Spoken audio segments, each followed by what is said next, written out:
Hello guys, my name is Anna and I'm a Ukrainian, and I have decided I will vlog daily from my country Ukraine since the start of the awful war with Russia. And in my daily videos I try to update you on the important situations in Ukraine, and I'm always glad to answer your questions and to clarify some facts from our culture, our history, or whatever interests you. I'm very grateful for your questions, they inspire me. I'm grateful for your advice and comments that you leave, and also I'm grateful for the congratulations that Ukraine received after winning this Eurovision contest 2022. And to tell you the truth, I don't know how much this decision is political, but I was satisfied with the show that Kalush Orchestra demonstrated yesterday. And also it was very important for me that they managed to say the words about Mariupol and Azovstal. In my yesterday's vlog, I've told you that according to the rules of the Eurovision contest, people and bands are forbidden to speak political messages on the stage.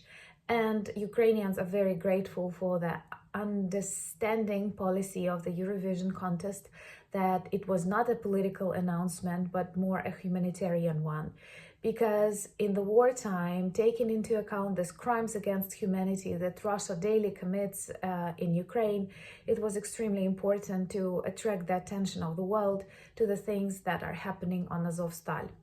And this really worked, because the audience of Eurovision contest is really big, and like 100 million people, and according to Google statistics, just after the Eurovision contest, millions of people googled Mariupol and Azovstal. So maybe I do believe that those who watch me care about the situation in Ukraine and are interested in these facts, but still all over the world there are so many people who know nothing about these things that Russia commits to Ukrainian people. That's why it was very important to send this message, and most importantly that the Europe heard this message, supported Ukraine, and we are very much grateful both for the support that you have demonstrated and maybe for the possibility to have this contest next year in a peaceful Ukraine, maybe in Crimea or maybe in Mariupol. There are lots of jokes. By the way, the name of the band Kalush comes from the name of a small town in the western Ukraine, so there are also jokes that maybe we can have a contest there.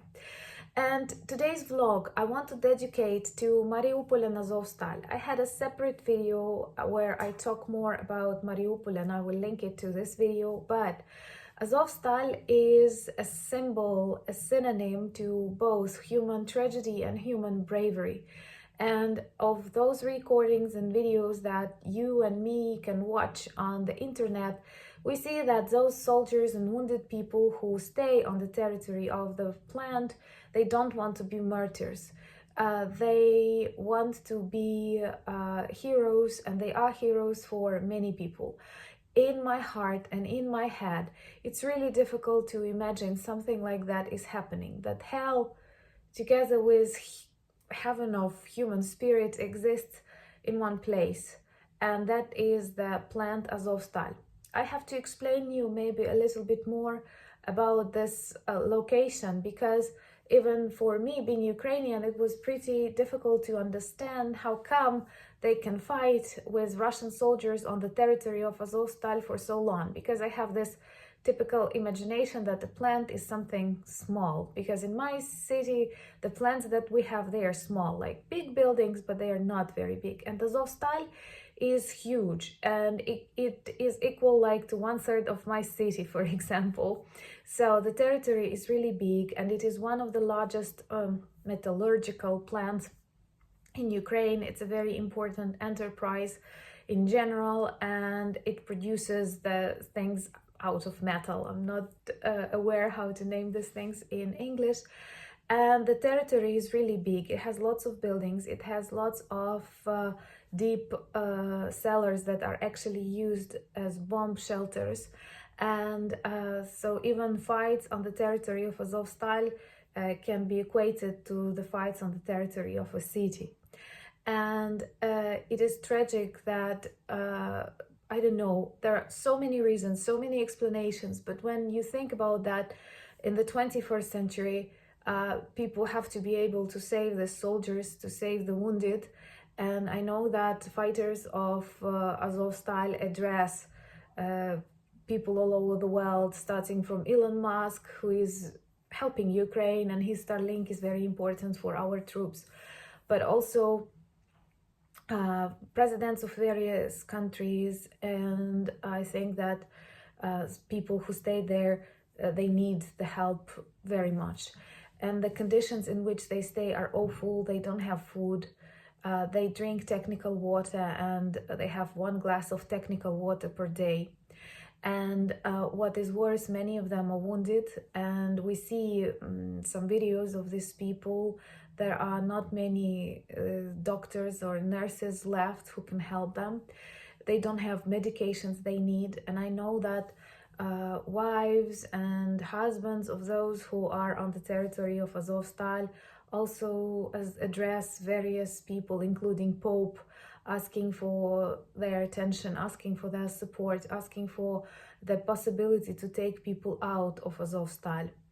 And Russia is, of course, deaf to all of these things, and it once again demonstrates its desire to erase Ukraine, not to perform military action, not to speak about NATO or whatever, because every their step on the territory of my country is a crime. And what they do in Azovstal will definitely be punished by all the world and supernatural powers, I believe so too. And for example, recently I have read an article that there are lots of people with amputated limbs, not because they were heavily wounded, but because there is no opportunity to help them. There are no antibiotics, there are no painkillers, and the operations are performed just like, perhaps worse than in the times of the First World War. So many people can die of minor conditions, something that they could easily go through if they were able to get to a hospital, or at least to a field hospital or something like that. And that's why from one point of view, it tells the story of Azovstal, internet and videos they can share, and electricity they still have there. But from the other point of view, it's very heartbreaking, because about many tragic battles of the past we know from poems, we know from letters. And I know that, for example, there are lots of really powerful words about the First World War. There are some footages of the Second World War, but here we can basically watch people suffering, people dying online, and this is very wrong, because when you see what is going on Azovstal, the world must react. And I'm not just addressing the world, I'm also addressing Ukrainians. And still there are lots of ideas, there are lots of positive changes, and we take back many of our territories, many of our towns, and it's obvious they cannot take Kharkiv. I'm sure we will take back Kherson, and there are other good things, but Mariupol and people of Mariupol must be saved, and heroes of Azovstal must be saved. And to tell you the truth, I have read the ideas that the next Eurovision contest might take place in Mariupol. I don't think so. I think that is a tragic place, and it will be just like you cannot have a Eurovision in Osvensim or elsewhere because it's wrong. But definitely it can be somewhere close so that people can visit the place and see what Russia does to democracy, what Russia does to people who live in peace.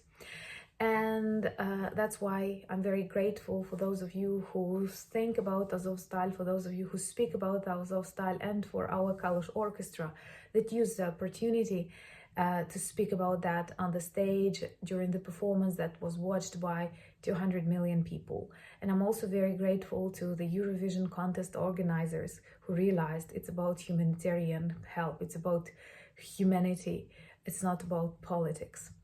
And in general, I can tell you that there are lots of performances that I loved on the stage. And here in Ukraine, I have read one joke that most of all, we like the performance of Russia because it was absent. And another thing, perhaps they won't come the next year too.